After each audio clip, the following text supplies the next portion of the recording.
I'm Lynn and I'm going to show you how to turn this into this. Isn't it cute? So we'll need some orange blanket yarn, stuffing, some colour for the top of the pumpkin and scissors.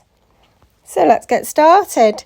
So I've got my blanket yarn and first of all I'm going to do a slip knot to start off the pumpkin. So I've done that and I've pulled it tight.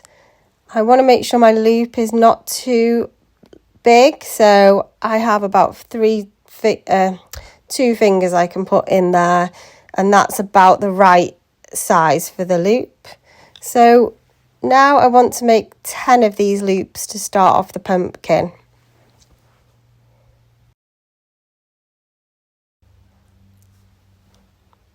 So I'm just trying to position my hands so you can see this better. But I just poke my fingers through and pull up a loop, and then I lay it flat on the table so that I can see the size. And then I put my fingers through and pull up another loop. And while I do that, I hold on to the previous loop to make sure that doesn't change size. So we go, another loop, and I want 10. So don't make them too big, otherwise you'll be able to see the stuffing coming through. So I measured it, it was about a width of 2 fingers. So yeah, 10 loops we need in total. Your last loop won't count as a loop because that is your working stitch. So bear that in mind. There we go, so I'm just counting up to 10 now. And then you flip it over. That's your working yarn there. You see your little tail. You poke through your previous loop, which isn't your last loop there, it's the one before. So poke it through and just tighten it up, and we will use that to weave in the bottom later. I'm just trying to get it out of the way for the video now. It's a bit awkward. So again, making sure your loops are not too big. Otherwise you will see the stuffing on the inside. So what you're aiming for here is you're going to work through the loops in the middle. So there's a top loop, there's a bottom loop, but there's also a middle loop. So you want to find that one. And then there we go, poke your yarn through from the back to the front and pull up the loop. And again, don't make it too big. So I go again, trying to find that middle one. It isn't easy to find with this chenille yarn, but once you get used to it, it is easy when you get used to it.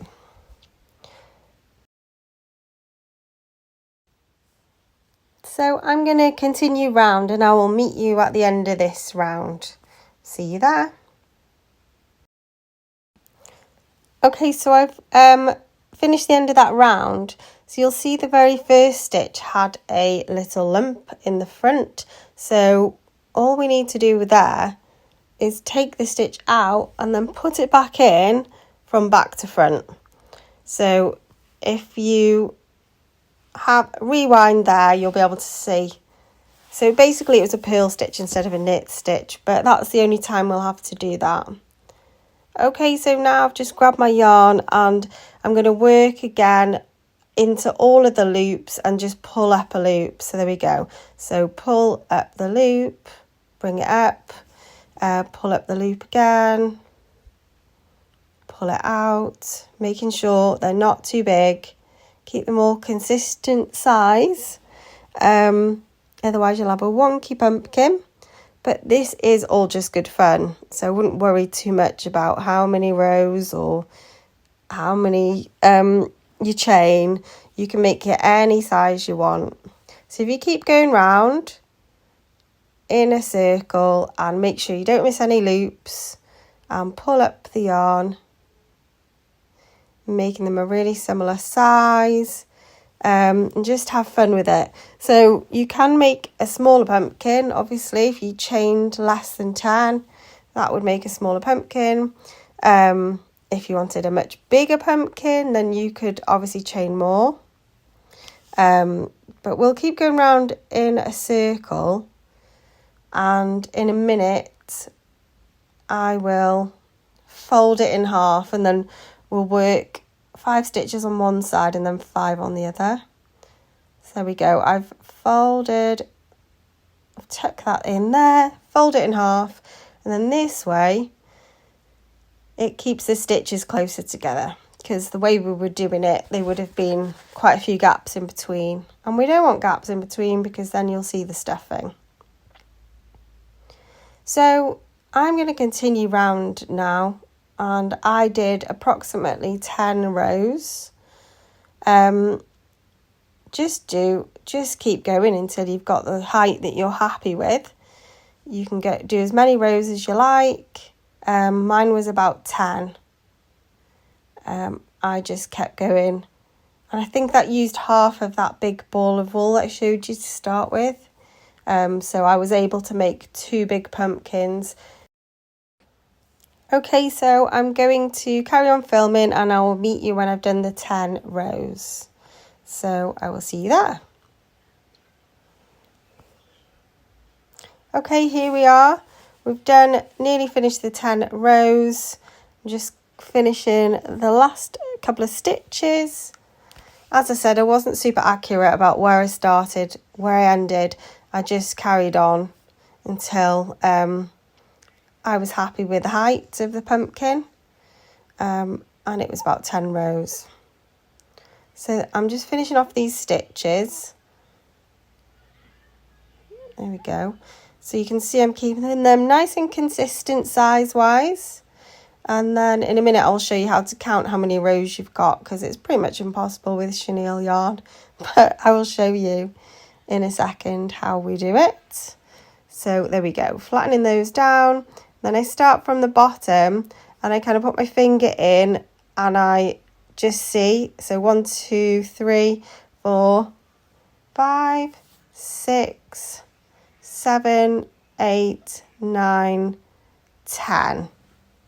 There we go. So you just feel around and make sure that's how you know how many rows that you've done.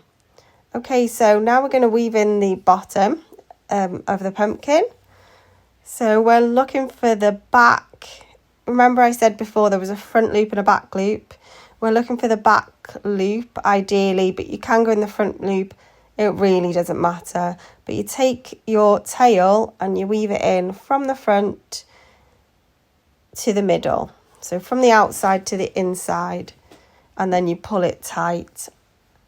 And then you're going to do that in all of the stitches around, and then pull it tight. The reason I like to use the back loops is but it creates a nice little base at the bottom, and the pumpkin sits nicely. So it's not perfectly round, so it's not like flat falling over. It makes a little nice base.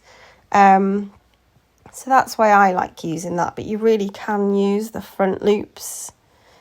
A lot of tutorials tell you to use the front loops, but I just decided it would make my pumpkin sit better.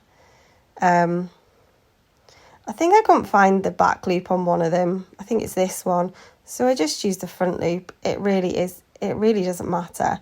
It's all just having fun, isn't it? So just get to the back to the first one now, I think, and I'm pulling it tight. Maybe I've got one left to do. There we go. Pulling it tight, and then I kind of weave it through. Oh, we'll do that bit after. We'll tie it in at the end. So now I'm going to fill up my pumpkin with the stuffing. It wasn't staying still, it was being a bit annoying, but it did stay still at the end. So when you pack your pumpkin, you don't just stuff it in anywhere.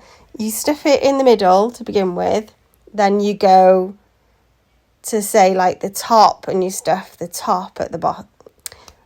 Doesn't make any sense, does it?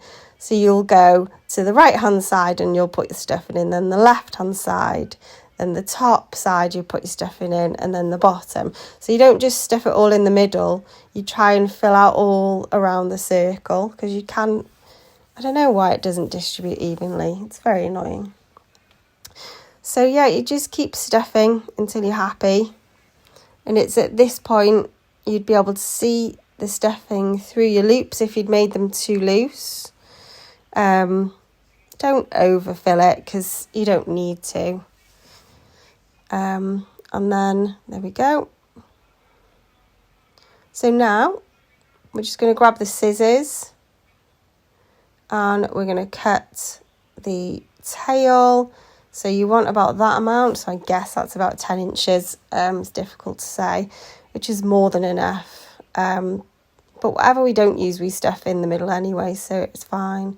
So go round again through all of your loops. You're going to take that through from the inside out, and you're going to do that for all of them. And then you're going to pull it and cinch it in tight. Just be careful. As you're cinching in, you're not pulling too tight. Wait until you've gone through all your loops before you do that. So we only have a couple left to do now, I think. Finishing off is really easy as well. So you just need a different colour. Ideally green, but I have this nice browny neutral colour that I've used, which is really nice because that's normally the colour of pumpkin stalks anyway. So now just cinch it in. You'll see it's made a nice little pattern at the top as well. Leave a tiny hole for your other colour that you're going to use. Then I kind of weave it through this tail. I pull it through like a few stitches down, and then I poke it back in again, and that's it. That's all you need to do to get rid of that end. Just make sure you can't see.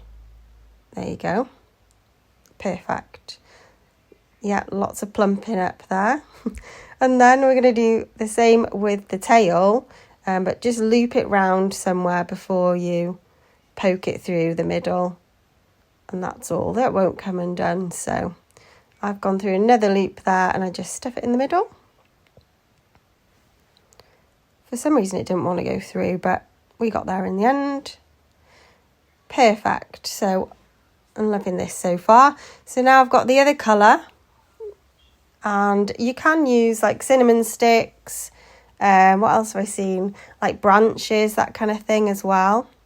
So for some reason I didn't capture this on camera, but I was just making a little knot. So I'm just making a knot. So all you do now is poke it through the middle hole, and then that knot hopefully will stop it coming back out. It worked really well with my first one, so I was really pleased. So there we go. That's our pumpkin finished. So you can attach some, what's it called? Like a cord type of thing round it as well. I wasn't sure if I was a fan or not. You can add leaves to it as well. Like you can glue them with a hot glue gun. I wasn't sure if I was a fan of this or not, but I think personal choice, isn't it? So which do you prefer? So what do you think? What's best? Do you think with the cord or without? Without. Let me know what you think.